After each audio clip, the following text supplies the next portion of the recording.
Saat ini merupakan Ketua Basnas Kabupaten Padang Pariaman. Hadirnya kita adalah menjadi solusi situasi dingin bagi masyarakat kita yang membutuhkan. Tapi yang dibantu oleh Basnas adalah orang yang masuk kategori mustahik atau yang berhak menerima zakat. Sepanjang mereka itu masuk kategori fakir, kategori miskin, itu kita layani. Dari semua tadi, masyarakat itu tidak sendiri. Apabila ada kekurangan, keterbatasan, jangan ragu untuk berobat ya. Datang ke RSUD Padang Pariaman, dilayani. Apabila tidak mampu, hubungi Basnas terdekat. Nah, di PKRS kasih info. Kali ini kita podcast dengan Dr. Haji Rahmat Tuanku Sulaiman MM. Beliau merupakan Ketua Basnas Kabupaten Padang Pariaman. Assalamualaikum warahmatullahi wabarakatuh. Hai sahabat sehat, bertemu lagi dengan saya Cintia Trikumala di PKRS Kasih Info. Alhamdulillah kita sudah bersama Bapak Rahmat, ya Pak ya? Ya.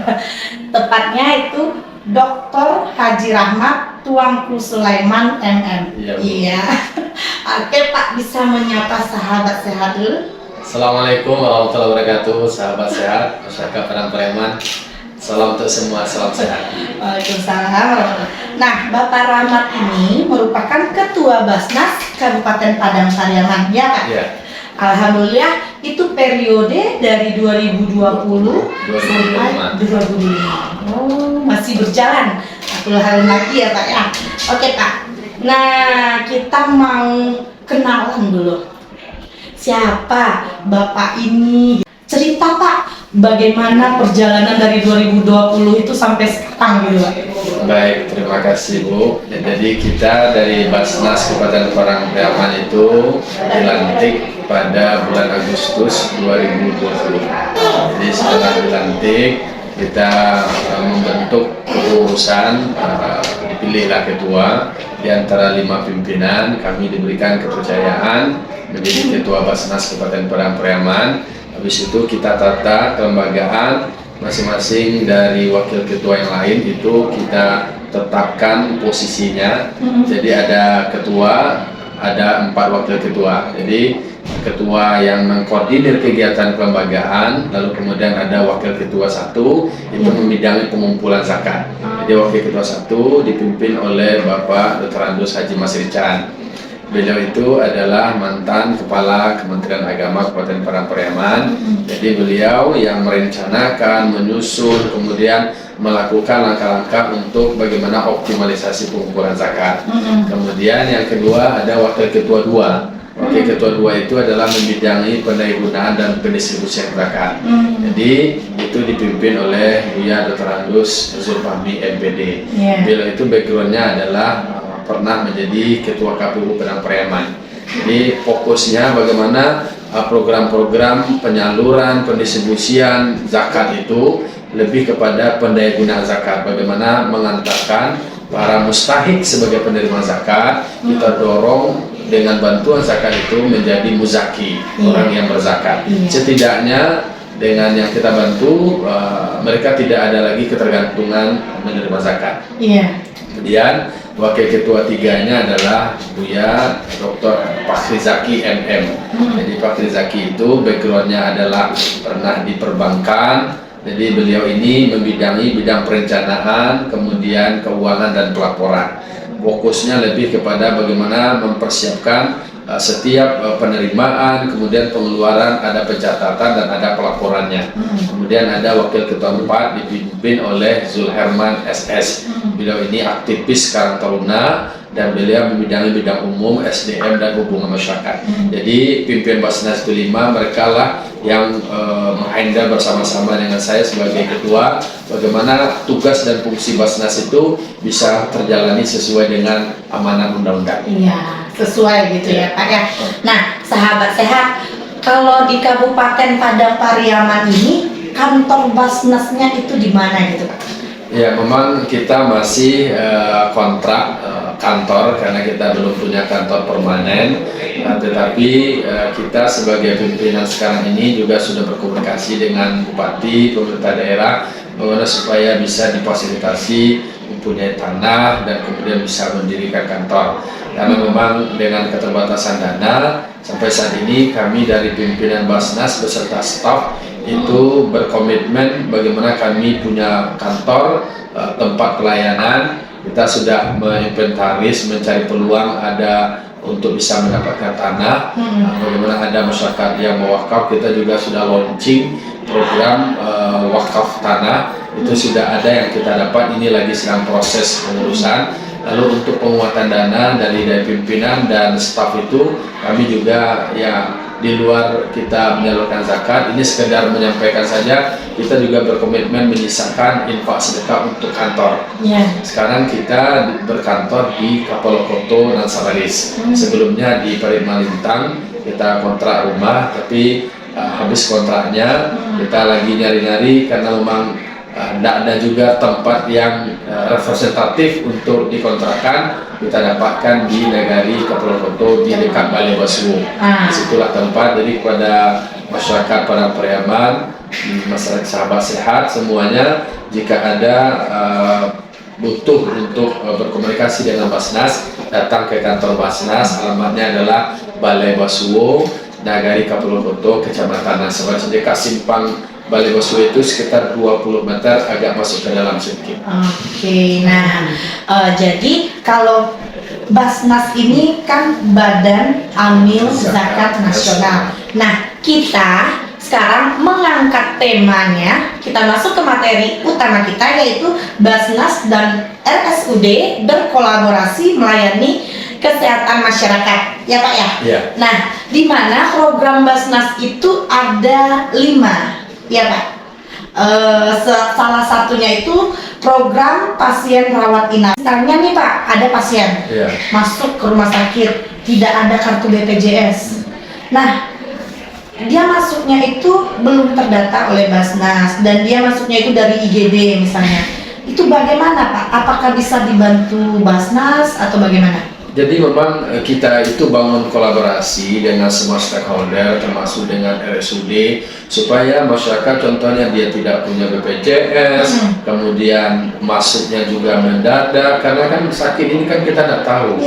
Nah disitulah arti pentingnya keberadaan Basnas itu berkolaborasi dengan Basnas. RSUD bisa mengkonfirmasi sepanjang mereka itu masuk kategori fakir, kategori miskin, itu kita layani. Jadi intinya memang karena Basnas ini adalah lembaga yang juga diaudit, tentu orang yang dibantu itu juga dibuktikan oleh kelengkapan administrasi. Contohnya mau masuk ke rumah sakit, kalau untuk bantuan Basnas itu harus ada juga legalitasnya, bahwa keterangan dari wali nagari sebagai pemerintahan terendah bahwa yang bersangkutan ini adalah masuk kategori orang tidak mampu, keluarga tidak mampu. Sepanjang itu mereka adalah masuk kategori keluarga tidak mampu, masuk kategori mustahik. Lalu kemudian ada keterangan atau informasi yang menyatakan bahwa yang bersangkutan ini sedang dirawat di rumah sakit, sedang sakit, ada surat keterangan itu, membutuhkan biaya, maka Basnas hadir untuk itu. Jadi makanya memang supaya pelayanan kita itu cepat, kita berkolaborasi dengan RSUD, termasuk juga adalah kolaborasi dalam pemberian informasi. Masyarakat kita yang berobat butuh pelayanan dari RSUD, kemudian mereka tidak mempunyai biaya, punya keterbatasan biaya untuk biaya pengobatannya, maka disitulah ada informasi, bisa saja dari RSUD, bisa dari yang bersangkutan, sepanjang administrasinya itu juga ada sebagai akuntabilitas kami, karena kami juga mempertanggungjawabkannya. Jangan-jangan nanti siapa ini dibantu, mana identitasnya, bagaimana kondisinya, jadi ada bukti keterangan bahwa bersangkutan sedang berobat, lalu tentu yang punya legalitas dari RSUD, lalu kemudian bahwa keterangan beliau ini adalah keluarga kurang mampu, dari mana? Itu dari wali nagari. Poin-poin itulah yang menjadi kelengkapan administrasi yang mesti harus dilengkapi. Sepanjang itu sudah ada, Basnas mengeksekusi, memberikan pelayanan dengan cepat. Karena kita ingin hadirnya kita adalah menjadi solusi situasi dingin bagi masyarakat kita yang membutuhkan. Iya, betul. Berarti secara tidak langsung yang tadi Bapak sampaikan merupakan syarat dari pengurusan Basnas tersebut gitu ya Kak. Seperti harus ada kartu dari wali nagarinya, terus memang tidak mampu, dan menghubunginya itu apakah mengurusnya itu atau untuk mendapatkan bantuan dari Basnas masyarakat ini apakah harus datang ke kantor atau bagaimana gitu? Ya, kalau seandainya bisa diantarkan bersangkutan, tentu lebih bagus. Artinya kita ketahui siapa orangnya. Kalau seandainya dia sedang dirawat, tentu tidak mungkin dia dari keluarganya, dari familinya, atau dari relawan manapun, dari katakan volunteer, bisa saja dari RSUD-nya. Nah, ini bahwa ada surat keterangan dari wali nagari ini keluarga tidak mampu, kemudian bahwa yang bersangkutan ini ada keterangan beliau adalah sedang dirawat, yang didukung mungkin kakaknya, KTP-nya, itu aja, itu clear langsung kita sebut. Nah, begitu sahabat sehat. Jadi Basnas ada untuk masyarakat ya Pak ya, dan tidak akan dipersulit atau bagaimana. Yang penting sesuai dengan kriterianya sendiri ya Pak ya. Oke Pak, apa pesan dan kesan Bapak terhadap RSUD? Ya, artinya apa yang dilakukan oleh Basnas itu sejalan dengan apa yang diperbuat oleh RSUD. Karena kami di Basnas itu dengan moto melayani dengan cepat dan tepat. Tentu RSUD juga memberikan pelayanan kepada masyarakat dengan cepat. Karena cepatnya pelayanan kita tentu akan bisa meminimalisir resiko yang lebih besar nantinya. Jadi penanganan, tindakan-tindakan menindaklanjutinya dengan cepat sehingga pola penanganannya bisa lebih efisien. Dan kita juga berharap masyarakat kita ketika dia mau berobat, jangan ketika sudah sakitnya berat lalu kemudian berobat. Nah, akhirnya tentu akan lebih fatal, karena memang edukasi sadar terhadap kesehatan ini memang penting untuk kita dorong. Kami dari Basnas juga berkomitmen, karena memang banyak faktor-faktor penyebab kemiskinan itu, salah satu faktornya adalah faktor kesehatan. Bapak ini juga Ketua Forum Kabupaten Padang Pariaman Sehat, ya Pak ya? Iya Bu. Nah Pak, bagaimana itu ibaratnya rencana kerja atau apa yang bisa Bapak ceritakan tentang Forum Kabupaten Padang Pariaman Sehat ini? Oke, jadi memang setiap lembaga tentu punya perencanaan. Kita di Basnas itu punya namanya rencana kerja anggaran tahunan atau disebut dengan RKT. Jadi dalam setiap tahun, katakanlah mau 2023, kita susun RKT itu berbasiskan kepada kebutuhan dan permasalahan. Jadi saya nanti habis ini mau ke Jakarta mengikuti Rakornas Basnas terkait dengan perencanaan untuk di tahun 2024. Jadi habis dari Rakornas itu nanti Basnas juga akan menindaklanjuti Rakorda. Jadi kita rapat Rakorda tadi pagi, setelah apel kami juga sudah lakukan rapat evaluasi dan juga merancang rapat koordinasi daerah. Kita buat skemanya adalah berbasiskan kepada permasalahan. Kita buat dalam bentuk FGD, Focus Group Discussion. Nanti kita sudah inventaris siapa saja mitra-mitra, termasuk juga adalah RSUD, Dinas Kesehatan, kemudian ada wali nagari, ada camat, dan ada beberapa stakeholder lain. Karena memang untuk penyelesaian masalah kesehatan ini memang perlu dilakukan secara bersama, melibatkan masyarakat, melibatkan stakeholder, termasuk juga ini forum kompetensi sehat. Jadi forum kompetensi sehat itu kan sebagai wadah kumpulan tokoh-tokoh masyarakat yang kemudian memberikan edukasi kepada masyarakat tentang bagaimana perilaku hidup sehat dan bersih. Karena memang kita sadari bahwa ternyata masalah penyakit itu diawali dari masalah perilaku.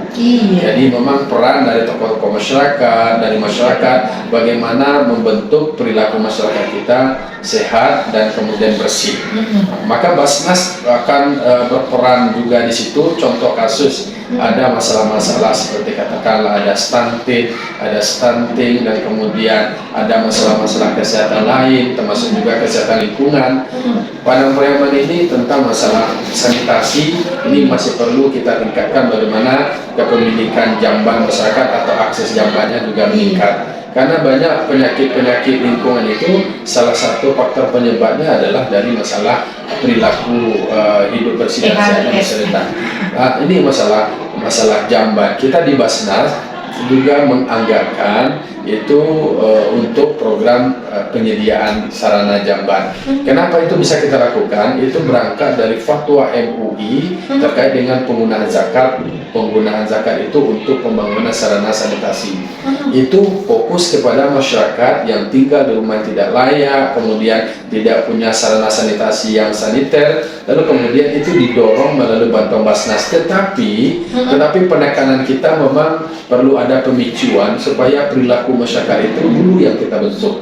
Kadang-kadang dibangun saja sarana jambannya, tapi perilaku BAB-nya hanya biasanya ke sungai, kan jadi masalah juga. Ada juga orang di rumahnya itu punya jamban, tapi perilakunya tidak berubah. Nah, mereka masih tetap ditanya, mungkin mereka masalah lebih nyaman buat BAB-nya di sungai. Ini memang kerjasama, di samping nanti Basnas melalui dana zakat kepada para mustahik itu bisa mensupport, tetapi melalui masyarakat yang lain juga bisa mengedukasi, katakanlah nina mama, alim ulama, mendorong bagaimana perilaku hidup bersih dan sehat ini terbangun.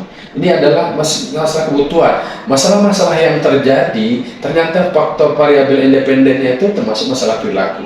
Kita edukasi perilakunya, maka Basnas di samping kita menyalurkan bantuan itu, memang kita bangun dulu perilaku. Semua aspek, mulai dari pendidikan, kita motivasi. Ini adalah bantuan dana zakat supaya mendorong anak-anak kita termotivasi untuk belajar. Dengan belajar, dengan sekolah, punya pengetahuan, punya skill, kemudian bercita-cita ingin berubah. Karena Allah sudah diingatkan Allah dalam surat Ar-Ra'd itu, dalam Al-Quran, sungguhnya Allah tidak merubah nasib satu kaum itu kecuali mereka sendiri yang mau berubah. Jadi kami di Basnas dan juga sebagai Ketua Forum Kompetensi Sehat itu sebenarnya bagaimana mengedukasi, mengajak masyarakat untuk berubah. Kemiskinan terbanyak itu adalah kemiskinan kultural. Dibantu pun oleh Basnas, tapi kalau mentalnya itu untuk berubahnya tidak ada, tetap saja nanti ada ketergantungan. Justru menjadi hobi nanti, pokoknya sedikit masuk proposalnya ke Basnas, pokoknya masuk lagi. Kita ingin berubah mindsetnya, pola pikir supaya kita mau berubah. Kalau yang mau berubah, anak-anaknya mau sekolah, itu yang kita dorong supaya dengan pendidikan setidaknya bisa memutus mata rantai kemiskinan. Jadi untuk sahabat sehat ingin kita sampaikan, Basnas itu berdasarkan Undang-Undang Nomor 23 Tahun 2011 itu jelas tugas Basnas itu bagaimana pengelolaan zakat itu secara efektif dan efisien untuk pengentasan kemiskinan dan meningkatkan kesejahteraan masyarakat. Jadi semua dana zakat dari para muzaki itu kita himpun, kita kelola secara efektif, secara efisien, secara manajemennya. Tujuannya nanti didistribusikan dalam rangka pengentasan kemiskinan dan meningkatkan kesejahteraan masyarakat. Jadi kalau seandainya kesejahteraan masyarakat salah satu variabelnya adalah kesehatan, masyarakat menjadi sehat, itu akan mendongkrak masyarakat kita menjadi lebih sejahtera. Tapi kalau seandainya masyarakat kita sakit-sakitan, kemudian kesadaran berobatnya juga masih rendah, ini yang pada akhirnya justru akan mengganggu bagaimana keberlangsungan keluarga tersebut. Jadi anaknya nanti tidak terdidik, anaknya tidak terbina, tidak terlayani dengan baik. Jadi kan kadang masyarakat itu mikir ya gimana saya nggak mampu, tidak ada siapa-siapa yang bisa bantu saya nggak tahu minta tolong kemana gitu ya Pak ya. Jadi kalau sahabat sehat menonton video ini seperti yang diutarakan dengan sama Bapak tadi, masyarakat tolong saja bantu laporkan ya Pak, kalau ada tetangganya atau orang terdekatnya gitu, mungkin berpikir saya saja nggak bisa bantu gitu ya Pak ya, gimana saya mau membantunya, makanya terkadang ada pembiaran ya gitu ya Pak. Nah sahabat saya jangan lupa sekali lagi, kalau ada tetangga atau orang terdekat yang misalnya memang ada butuh bantuan, dari penjelasan sebelumnya tentang Basnas tadi, jangan ragu, di Kabupaten Padang Pariaman ada Basnas, di Kapalokoto ya Pak, Balai Basuo. Nah Pak, adakah yang perlu masyarakat tahu penting, sedikit saja Mitra, tapi memang ini penting masyarakat tahu tentang Basnas itu? Iya, yang penting itu pertama bahwa di Basnas itu kita menghimpun dana zakat yang dikelola oleh Basnas itu adalah dana zakat dari para mustahik, bukan dalam bentuk bantuan sosial yang bebas karena penyalurannya itu diatur secara ketat, kriterianya terukur. Jadi yang akan dilayani oleh Basnas dalam pemberian bantuannya itu adalah kepada para mustahik asnaf 8. Itu indikatornya. Jadi tidak semuanya, jangan dilihat si Anu dapat bantuan dari Basnas, sepanjang dia mustahik kita layani. Lalu kenapa saya tidak dapat bantuan? Berarti tidak masuk kategori mustahik. Kita berharap jangan juga menjadi membudayakan diri menjadi orang miskin karena ini mengharapkan bantuan. Ini bukan bantuan sosial lepas dari pemerintah begitu saja, tapi ini adalah bantuan dari dana zakat untuk penyalurannya kepada kategori fakir,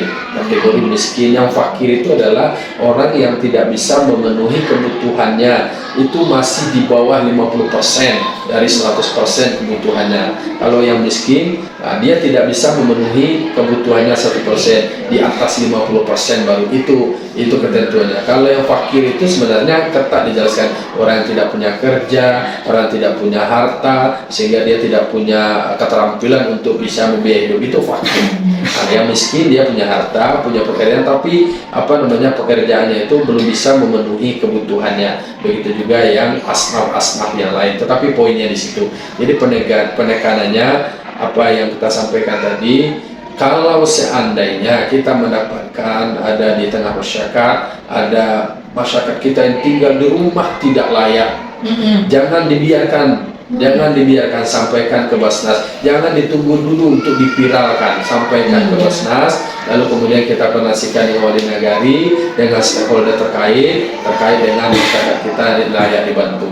Karena kalau tinggal di rumah yang tidak layak, tentu juga akan mengganggu kesehatannya. Kalau kesehatannya terganggu, tentu menjadi tidak produktif. Jadi memang Bapak Ibu, masyarakat Padang Pariaman, siapapun itu yang punya mata, yang punya telinga, yang kami punya keterbatasan, tidak semuanya yang kami lihat, tidak semuanya yang terdengar oleh kami. Oleh karena itu sampaikan kepada kami melalui informasi sehingga ada tindak lanjutnya. Karena kita hadirnya Basnas itu adalah memang untuk mengentaskan kemiskinan dan kemudian meningkatkan kesejahteraan masyarakat kita pada Pariaman. Iya, dan kita saling membantu sesama ya Pak ya. Iya. Nah, kita tidak sendiri jatuhnya ya Pak ya. Iya.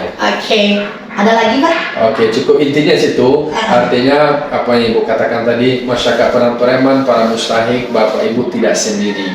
Ada di situ kepedulian dari para muzaki kita untuk bisa menyalurkan zakatnya kepada Basnas, lalu Basnas menyalurkannya kepada yang berhak. Dan untuk itu kepada para muzaki baik di rantau maupun di ranah yang mempunyai kelebihan harta yang sudah sampai senisab, yang sampai haulnya, lalu kemudian disalurkan zakatnya kepada Basnas, insya Allah akan kami kelola. Percayakan dana zakat Bapak Ibu muzaki kepada kami akan kelola dan akan kami salurkan dalam rangka pengentasan kemiskinan dan meningkatkan kesejahteraan masyarakat. Karena kepercayaan Bapak Ibu adalah modal bagi kami untuk terus memberikan pelayanan terbaik kepada masyarakat Padang Pariaman.